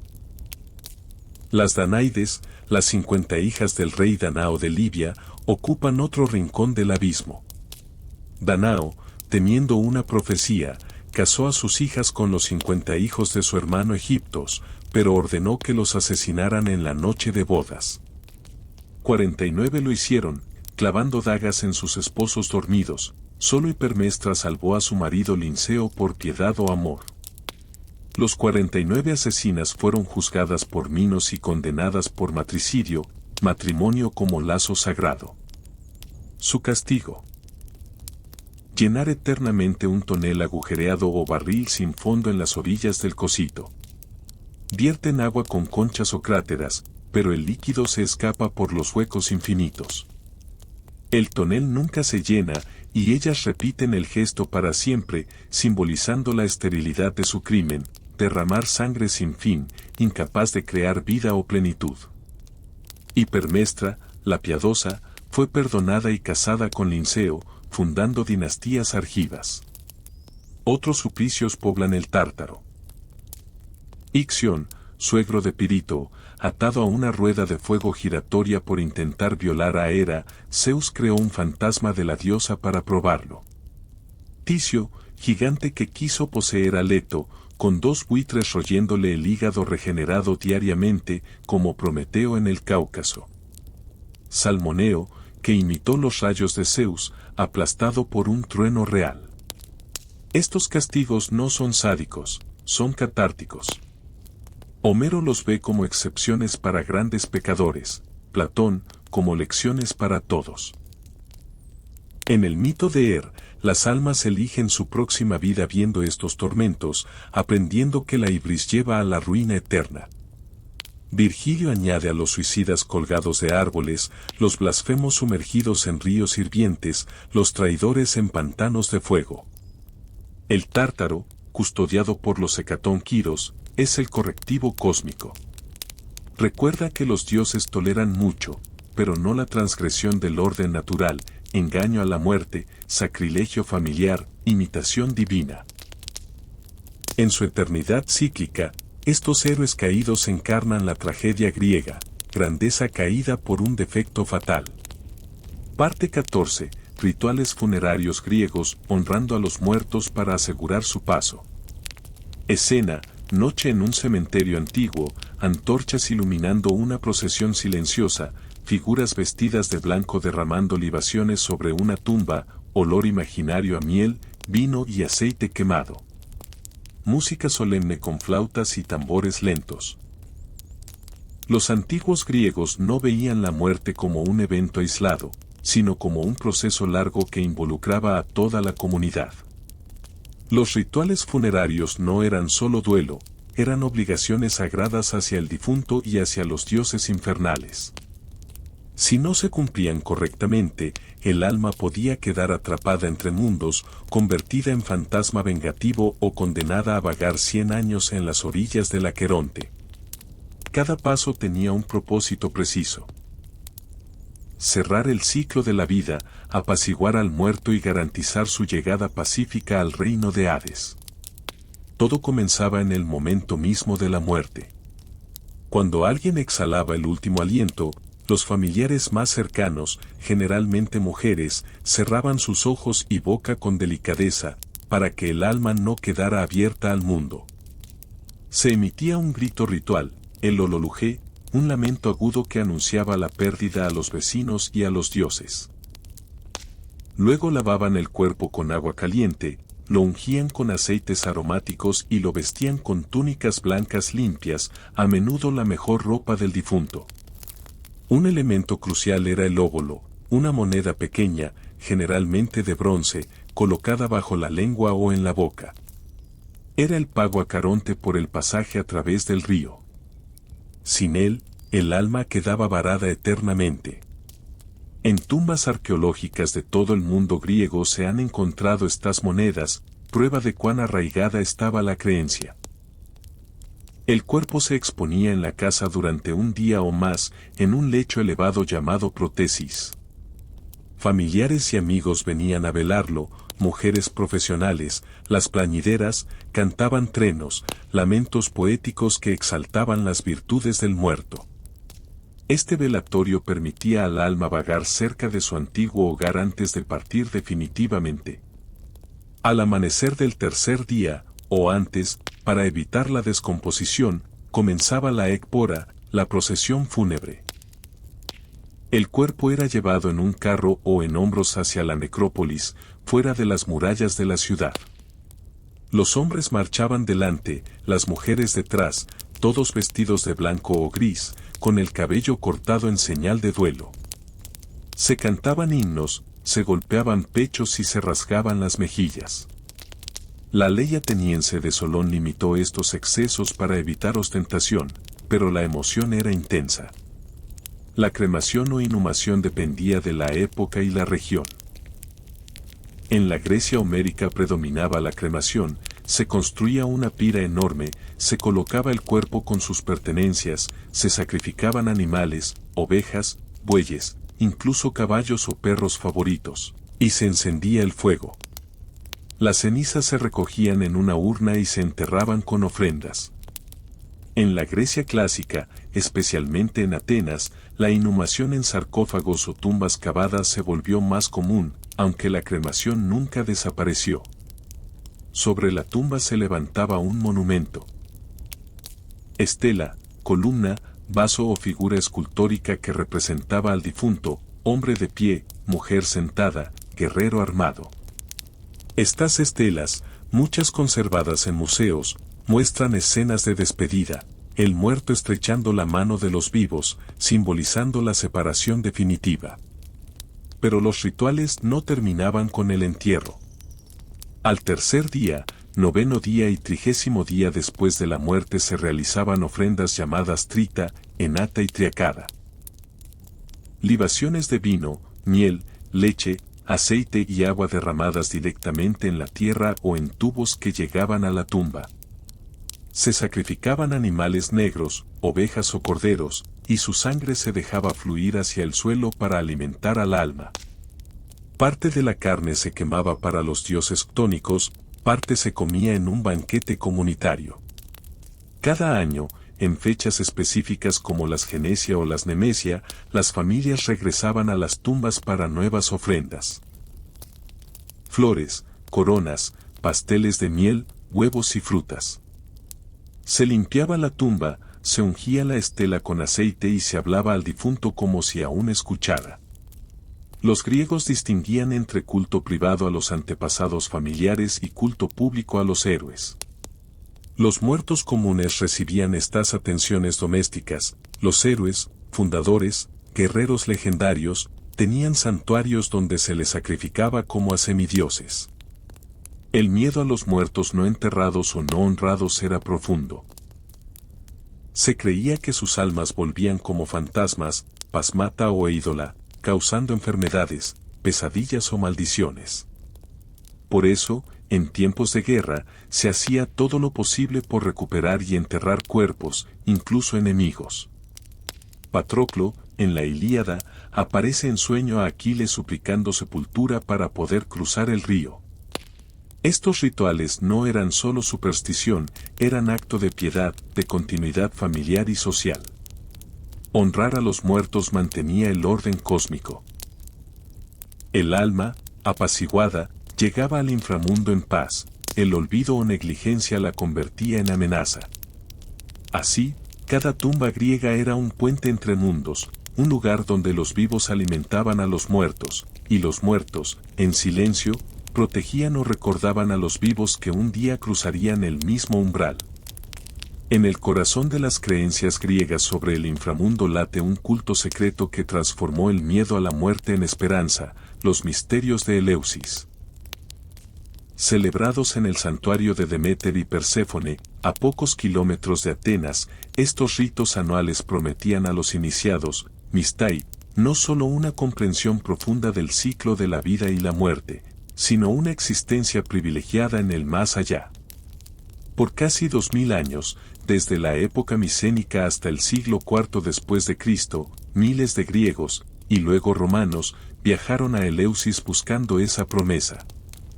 El mito fundacional es el mismo del rapto de Perséfone.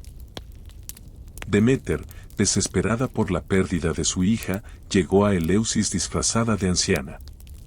Fue acogida por el rey Celeo y su familia. Intentó hacer inmortal al príncipe Demofonte untándolo con ambrosía y metiéndolo en el fuego, pero la reina Metanira la sorprendió y gritó. Deméter reveló su identidad, ordenó construir un templo y, aún en duelo, causó la gran hambruna. Cuando Perséfone regresó parcialmente gracias al compromiso de Zeus, Deméter enseñó a los eleusinos los secretos de la agricultura y, sobre todo, los misterios sagrados. Los misterios se dividían en dos grados: los pequeños misterios, celebrados en primavera en Agra, cerca de Atenas, como preparación purificatoria, y los grandes misterios, en otoño, durante el mes de Boedronión. Cualquier persona de habla griega, hombres, mujeres, esclavos, extranjeros, podía iniciarse, siempre que no tuviera sangre en las manos ni fuera bárbaro en el sentido de no entender la lengua. Incluso emperadores romanos como Adriano y Marco Aurelio se iniciaron. El proceso comenzaba con una proclamación sagrada en Atenas. Los candidatos se purificaban en el mar, sacrificaban un lechón y ayunaban. Luego, una gran procesión partía por la vía sagrada hacia Eleusis, miles de personas portando antorchas, cantando himnos y llevando los objetos sagrados, hiera, en cestos cubiertos. A lo largo del camino había danzas, bromas rituales y puentes donde se lanzaban insultos purificadores. Al llegar a Eleusis, los iniciados entraban en el Telesterion, un gran salón hipóstilo capaz de albergar a miles. Allí, en el centro, estaba el Anactoron, una pequeña cámara donde solo el hierofante, el sacerdote principal, podía entrar. La ceremonia culminaba en la noche más sagrada. Los Mistai, vendados los ojos al principio, pasaban por experiencias de terror, oscuridad y búsqueda, simulando el dolor de Deméter. Luego venía la revelación epóptica, una luz cegadora, la aparición de Perséfone regresando del inframundo y, según los testimonios, la visión de una espiga de trigo cortada en silencio. Lo que exactamente se mostraba, decía o hacía estaba protegido por el secreto más absoluto. Revelarlo era delito castigado con muerte. Alcibíades fue condenado por parodiar los misterios, Esquilo casi muere en teatro por insinuar algo. Los iniciados solo hablaban de haber visto, epopteía, y de que su vida había cambiado. Cicerón dijo que los misterios enseñaron no solo a vivir con alegría, sino a morir con mejor esperanza. Píndaro escribió que el iniciado sabe el fin de la vida y su principio dado por Zeus. Platón alude a ellos en el Fedón. El alma no iniciada yacerá en el lodo del Hades, mientras la purificada habitará con los dioses. Los estudiosos creen que la revelación central era la certeza del ciclo, así como la semilla muere bajo la tierra para renacer como espiga, el ser humano muere para renacer en otro plano. Perséfone, que baja y sube, era la garantía. El trigo simbolizaba la resurrección agrícola y espiritual. Algunos sugieren que se bebía un quiqueón, bebida de cebada, menta y posiblemente alucinógenos naturales como el cornezuelo, para inducir visiones, aunque la evidencia es debatida. Tras la iniciación, el mistes recibía una contraseña o símbolo para usar ante los jueces infernales. Textos órficos y láminas de oro halladas en tumbas del sur de Italia contienen frases como: «Soy hijo de la tierra y del cielo estrellado, pero mi linaje es celestial. Tengo sed, dadme de beber de la fuente de la memoria». Así, el iniciado evitaba beber del lete y conservaba su conciencia en el más allá, accediendo directamente al Elíseo o a un estado superior. Los misterios de Eleusis fueron el culto más influyente del mundo griego. No predicaban inmortalidad total del cuerpo, pero sí una continuidad del alma consciente y bienaventurada. Cambiaron la percepción del inframundo, de un lugar gris y temido pasó a ser, para los iniciados, un reino donde Perséfone los recibiría como madre y reina. Cuando el emperador Teodosio cerró los santuarios paganos en el 392 después de Cristo, Eleusis fue destruida. El Telesterion quedó en ruinas. Pero durante 2 milenios, sus antorchas iluminaron la noche más profunda del alma griega, convirtiendo el miedo a Hades en confianza serena. Mientras los misterios de Eleusis ofrecían esperanza a través de la experiencia colectiva y la revelación de Deméter, otro movimiento religioso, más individual y místico, prometía al alma una guía directa para navegar el inframundo, los cultos órficos. Atribuidos al legendario Orfeo, el músico que casi rescató a Eurídice, estos ritos y textos transformaron la visión griega tradicional del más allá, introduciendo ideas de purificación, reencarnación y salvación personal que influirían profundamente en Platón, el pitagorismo y, más tarde, el cristianismo primitivo. Los órficos creían que el ser humano tiene una naturaleza dual, un cuerpo mortal, prisión del alma, y un alma divina de origen titánico y dionisíaco. Según su teogonía, Dioniso Sagreo, hijo de Zeus y Perséfone, fue despedazado y devorado por los titanes. Zeus fulminó a estos con su rayo, y de su ceniza surgió la humanidad, ceniza titánica, el cuerpo pecador, mezclada con la chispa divina del dios devorado. El alma, por tanto, está manchada por la culpa ancestral de los titanes y debe purificarse a través de sucesivas reencarnaciones hasta liberarse del ciclo y regresar al mundo divino. Esta doctrina de la metempsicosis, transmigración del alma, era revolucionaria en Grecia. Homero no la conocía, los órficos la difundieron desde el siglo VI a.C., probablemente influenciados por contactos con el Este. El alma, tras la muerte, debía evitar caer en el olvido del Ete y recordar su origen divino para reclamar su lugar entre los bienaventurados. Para ayudar al difunto en este peligroso viaje, los iniciados órficos recibían instrucciones precisas que se grababan en finas láminas de oro, delgadas como papel, enrolladas y colocadas en la tumba, dentro de la boca, sobre el pecho o en la mano del muerto. Desde finales del siglo V a.C. hasta la época helenística, arqueólogos han hallado decenas de estas láminas en tumbas de Tesalia, Creta, Magna Grecia y Sicilia. Son los textos religiosos más personales que nos ha legado la antigüedad. Los mensajes son fórmulas dialogadas que el alma debe recitar ante los guardianes infernales.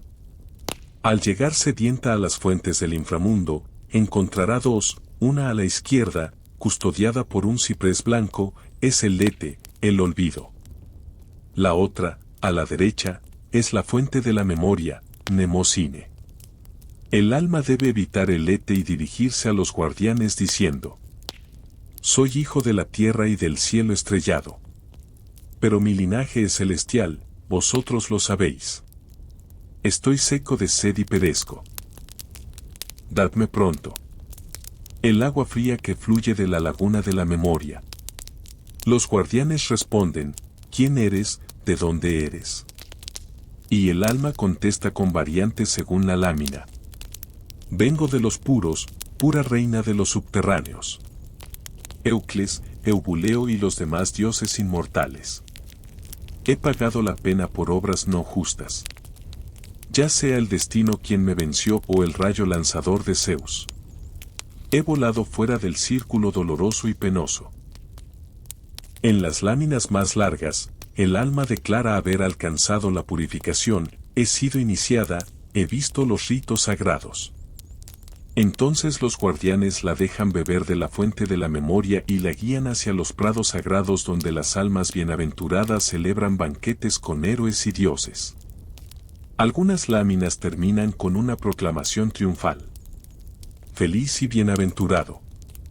De mortal te has convertido en Dios.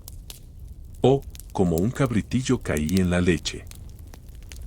Símbolo de pureza y renacimiento dionisíaco. Estas palabras no eran poesía vacía, eran contraseñas mágicas, sin bola, que el iniciado memorizaba en vida y llevaba grabadas para no olvidarlas en el zoc de la muerte. Los órficos creían que el alma, desorientada tras abandonar el cuerpo, podía equivocarse y beber del Ete, perdiendo su identidad y condenándose a otra reencarnación. Los ritos órficos incluían abstinencia de carne, vegetarianismo ritual. Vestiduras blancas, prohibición de huevos y habas, y textos sagrados atribuidos a Orfeo. Practicaban una vida ascética para liberar el alma del cuerpo prisión. El iniciado se convertía en Bacchos, seguidor de Dioniso, y esperaba reunirse con el dios en el más allá. Aunque los cultos órficos nunca fueron mayoritarios, su influencia fue inmensa. Platón lo cita constantemente, el mito de Hera en la República bebe directamente de estas ideas. El Fedón habla del alma encadenada al cuerpo y la necesidad de purificación. Pitágoras, según la tradición, era órfico. Incluso en el cristianismo temprano, conceptos como pecado original, culpa titánica, purificación y salvación individual resuenan con estas creencias. Las láminas de oro son testimonios conmovedores, no reyes ni héroes, sino personas comunes, mujeres, hombres, niños, que en su lecho de muerte llevaron consigo una hoja dorada con la esperanza de no perderse en la oscuridad. Son la voz directa de almas antiguas diciendo, recuerdo quién soy realmente. No soy solo sombra. Soy divino. Gracias a ellas, el inframundo órfico dejó de ser un lugar de olvido gris para convertirse en el umbral de la liberación eterna. El inframundo griego no solo vivía en poemas y cultos secretos, se materializó en miles de obras de arte que decoraban tumbas, templos y hogares. Desde el siglo VIII a.C. hasta la época romana, pintores, escultores y ceramistas representaron el reino de Hades con una riqueza visual que nos permite hoy reconstruir como lo imaginaban los antiguos. Estas imágenes no eran mera decoración, eran ofrendas, protecciones mágicas y mensajes para el difunto, recordatorios de que la muerte formaba parte del ciclo eterno. En la cerámica geométrica y arcaica, las escenas funerarias eran simbólicas. Procesiones de carros, lamentos de mujeres con brazos alzados, cuerpos en piras ardientes. Pero desde el siglo VI a.C., con la técnica de figuras negras y luego de figuras rojas en Atenas, los alfareros de exequias, el pintor de Aquiles o el pintor de Perséfone comenzaron a ilustrar mitos infernales con detalle nunca visto. Uno de los vasos más famosos es la ánfora de exequias, hacia 540 a.C., donde Aquiles y Áyax juegan a los dados en vida, pero en el reverso se representa la preparación del cuerpo de un guerrero muerto, un recordatorio de que la gloria heroica termina en la tumba. Otro masterpiece es el crátera del pintor de Dolon que muestra a Odiseo invocando las sombras en la Nequia. El héroe vierte sangre en una fosa mientras las almas emergen pálidas, Aquiles, Áyax y Tiresias entre ellas, con expresiones de melancolía infinita. Las representaciones de Orfeo y Eurídice abundan en vasos áticos de figuras rojas. Orfeo aparece tocando la lira ante Hades y Perséfone entronizados, mientras Hermes y Copompo, el conductor de almas, espera para guiar a Eurídice. En un lécito famoso del pintor de Sabourov, Hermes entrega la mano de Eurídice a Orfeo, pero ella ya mira atrás con tristeza, presagiando la pérdida final. Estos vasos, muchos de ellos lécitos blancos, vasijas funerarias específicas para tumbas, se colocaban como ofrendas para que el difunto tuviera compañía musical en el más allá. Perséfone recibe especial atención en la cerámica lucana y Apulia del sur de Italia, siglos 4-3 AC. Grandes cráteras muestran su rapto en carro por Hades, rodeados de erinias y ninfas aterrorizadas, o sentada como reina en su palacio recibiendo a las almas. En algunos vasos aparece con alas, símbolo de su naturaleza dual, o sosteniendo una granada, recordatorio del fruto que la ató al inframundo. Heracles también es protagonista, en múltiples vasos lo vemos arrastrando a Cerbero encadenado, el perro de 3 cabezas ladrando furioso mientras Hermes y Atenea lo acompañan. Estas escenas celebran la victoria de la vida sobre la muerte, perfectas para tumbas de guerreros. En la escultura, el inframundo es más sobrio. Los relieves de estelas áticas muestran al difunto estrechando la mano de sus familiares, simbolizando la despedida eterna. En raros casos, como el relieve de la estela de Salamina, aparece Caronte en su barca con un alma. Sarcófagos helenísticos y romanos adoptan más escenas complejas, el rapto de Perséfone, los castigos del Tártaro o el juicio ante Minos. Las tumbas pintadas ofrecen las visiones más coloridas. En las tumbas macedonias de Vergina, siglo IV a.C., asociadas a la familia de Filipo II, aparecen frescos impresionantes. El más famoso es el del rapto de Perséfone en la tumba de la reina. Hades conduce su carro a toda velocidad mientras Perséfone extiende los brazos hacia Hermes y una amiga desesperada. Los colores vivos, rojos, azules, dorados, contrastan con la tragedia del tema. En Etruria, los etruscos, herederos directos de la iconografía griega, pintaron sus tumbas con banquetes infernales alegres, donde los muertos disfrutan de música y vino, mostrando una visión menos sombría del más allá. En la tumba del orco en Tarquinia, Caronte aparece como un demonio azul con martillo, listo para golpear a los difuntos. En la época helenística, el arte se vuelve más emocional. El grupo escultórico de Laoconte, aunque no estrictamente infernal, refleja el sufrimiento que los griegos asociaban al castigo divino. Sarcófagos romanos como el de las musas muestran a Perséfone y Hades en actitudes casi domésticas, rodeados de las estaciones, enfatizando el ciclo de renovación. Estas obras no eran solo ilustraciones de mitos, eran apotropaicas, destinadas a proteger al difunto en su viaje. Un vaso con Orfeo en la tumba aseguraba que la música guiara al alma, una imagen de Perséfone recordaba que la reina recibiría al muerto con misericordia. Muchas piezas se rompían intencionadamente al depositarlas, un ritual para liberar su poder mágico en el más allá.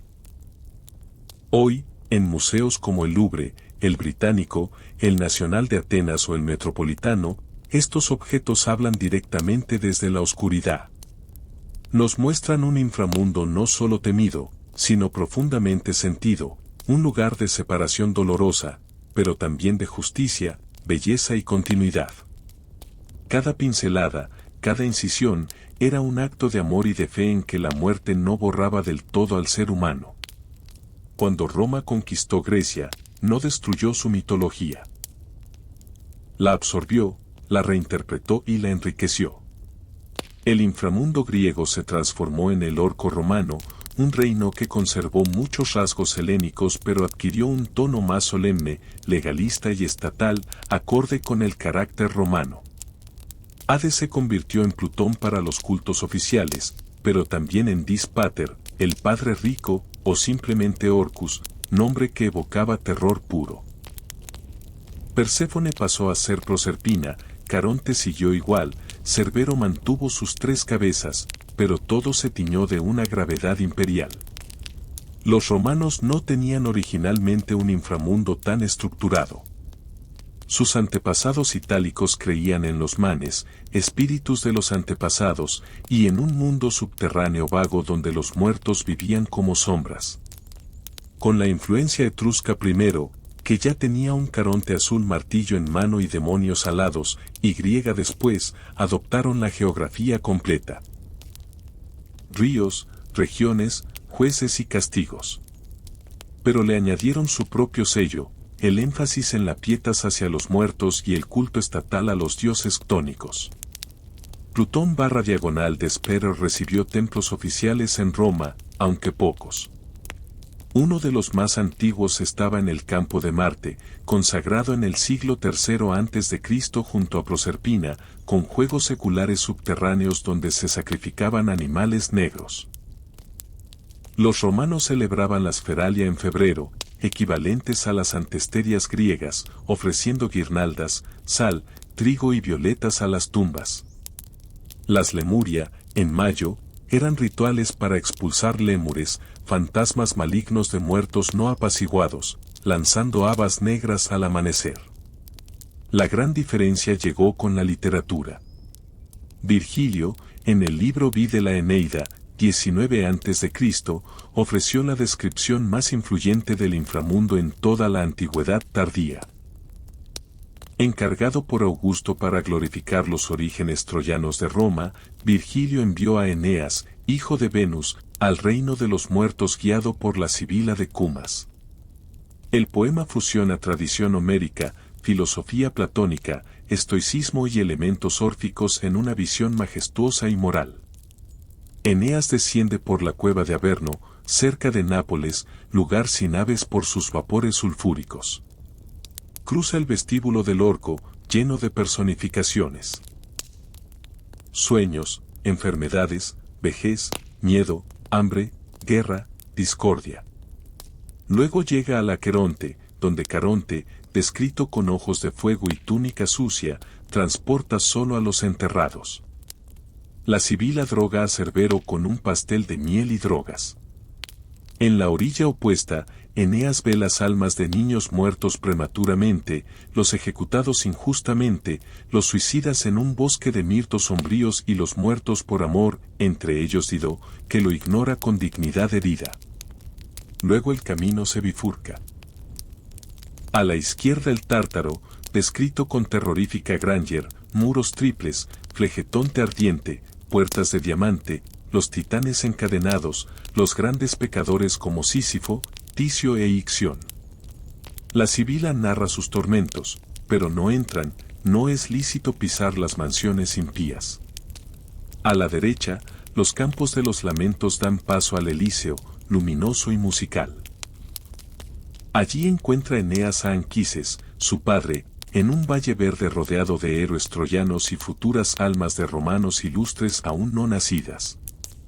Anquises le explica la doctrina de la reencarnación, las almas beben del lete para olvidar y regresar al cuerpo tras 1000 años de purificación en el aire. Luego revela la procesión gloriosa de la historia romana, Rómulo, los reyes, los cónsules, hasta Augusto, hijo de un dios que traerá la edad de oro. Eneas sale por la puerta de marfil de los sueños falsos, Virgilio juega con la ambigüedad homérica. El libro vino es solo mito, es propaganda imperial, filosofía y teología.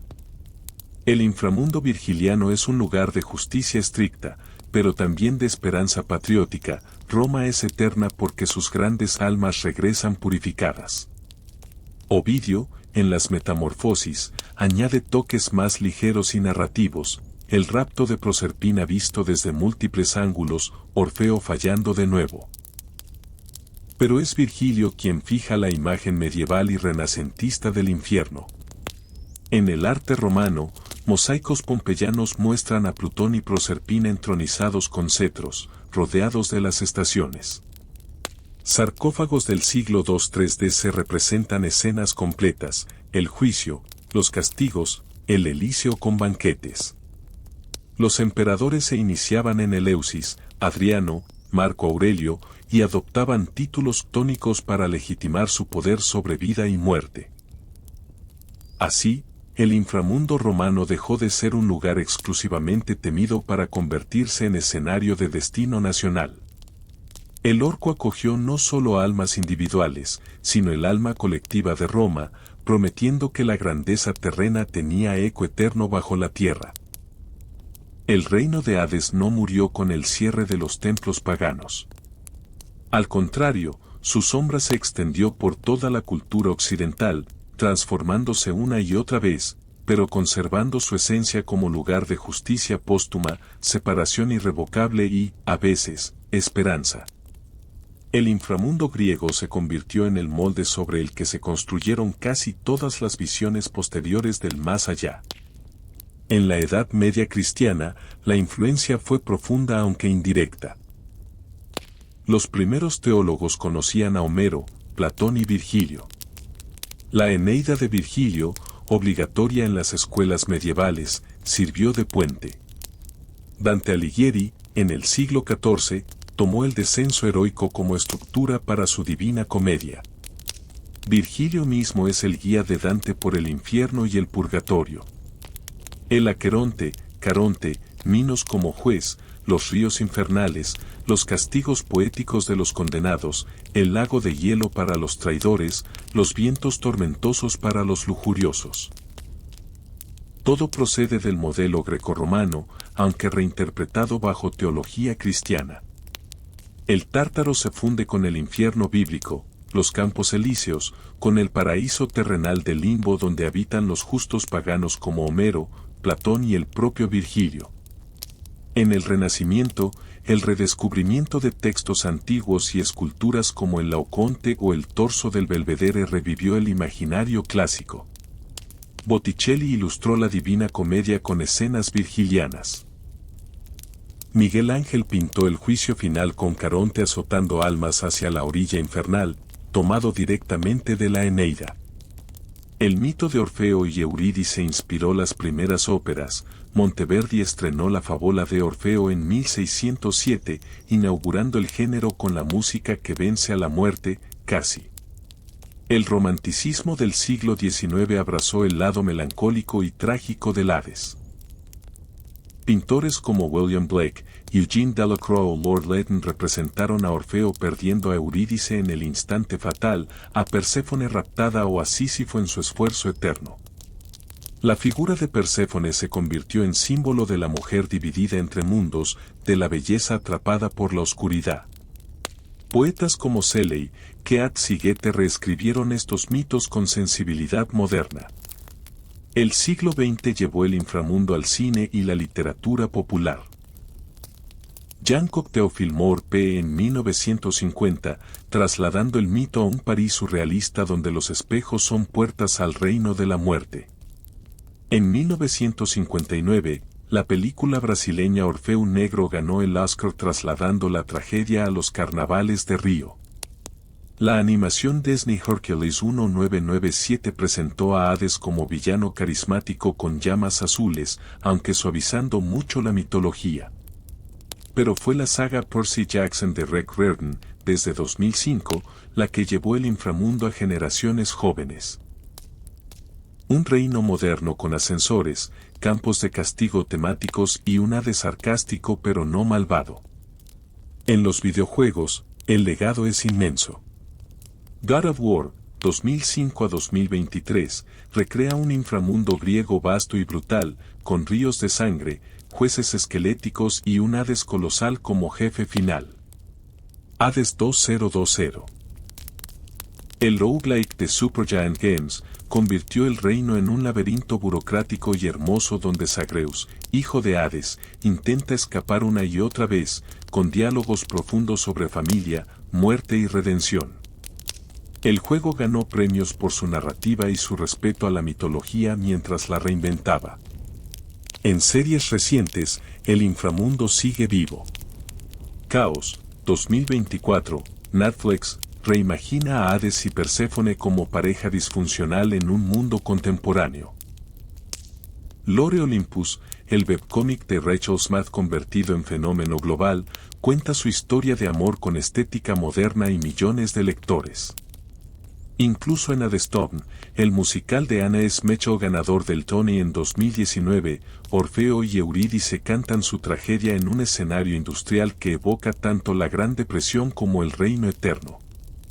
En la cultura pop actual, el Aesthetic Dark Academia, Gazi Kokota Gekore a menudo toma elementos del inframundo. Granadas como símbolo de compromiso fatal, narcisos por la pérdida, asfódelos en ramos funerarios chic. Películas como El retrato de Dorian Gray o series como Sandman de Neil Gaiman incluyen descensos al reino de la muerte inspirados directamente en Orfeo. Más allá del entretenimiento, el inframundo griego sigue influyendo en nuestra forma de pensar la muerte.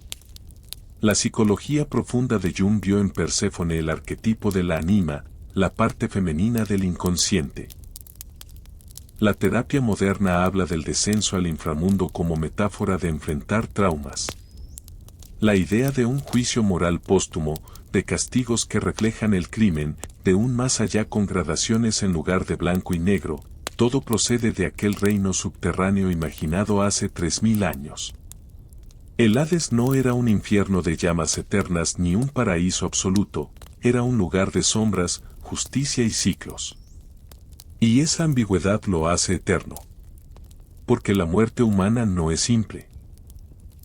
Es separación, memoria, consecuencia y, a veces, renacimiento.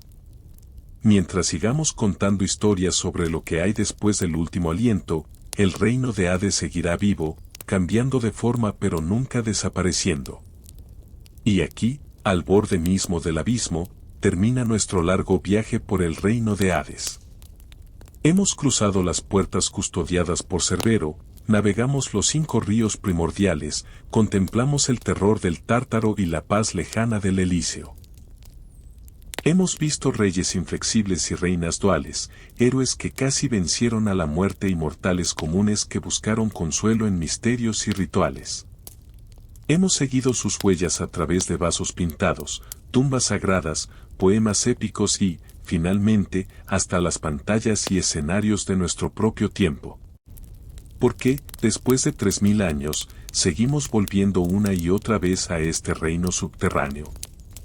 Porque el inframundo griego no era un simple depósito de muertos. Era un espejo.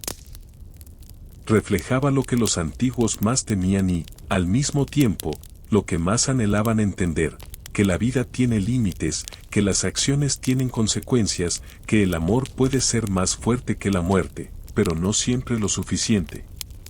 Que la justicia existe, aunque no siempre en esta vida.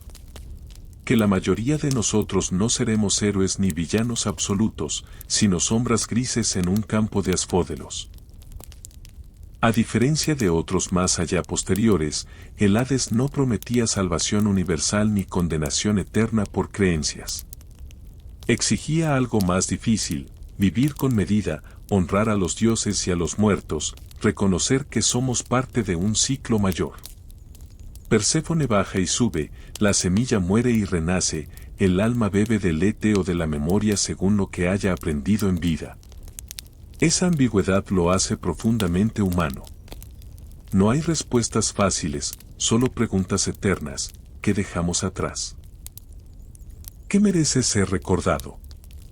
¿Puede el arte, el amor o la justicia trascender la tumba? Los griegos no temían la muerte porque fuera un final absoluto, sino porque podía ser un olvido absoluto. Por eso honraban a sus muertos con tanto cuidado, por eso Orfeo cantó hasta casi romper las leyes del cosmos, por eso los iniciados de Eleusis y los seguidores de Orfeo llevaban en su corazón, y en láminas de oro, la certeza de que algo de nosotros perdura.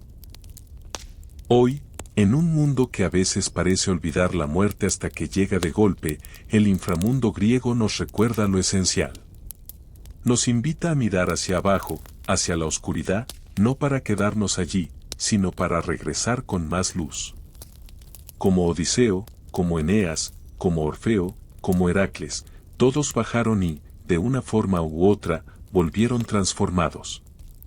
Así que, contador de sueños, cuando apagues la luz esta noche y cierres los ojos, recuerda que en algún lugar bajo la tierra, o en lo más profundo de tu propia alma, aún fluyen los ríos antiguos. El Aqueronte lleva nuestras pérdidas, el Lete disuelve nuestros dolores innecesarios, y la fuente de la memoria guarda lo que realmente fuimos. El reino de Hades no está muerto. Solo espera, paciente como su soberano, a que cada uno de nosotros cruce sus puertas. Y cuando lo hagamos, quizá llevemos en el corazón las mismas preguntas que los antiguos: ¿viví con justicia? ¿Amé con profundidad? ¿Dejé algo que merezca ser recordado? Gracias por acompañarme en este viaje al lugar donde todo comienza y todo termina. El inframundo griego no es solo un mito, es el mapa más antiguo que tenemos del alma humana. Nos vemos en la superficie, bajo la luz del sol, o quizá, algún día, en los campos de Asfódelos. Escena final: la cámara se eleva hacia el cielo estrellado, el logo del canal El Contador de Sueños aparece suavemente con texto: gracias por soñar conmigo. Suscríbete para más viajes imposibles. Música se desvanece en silencio sereno.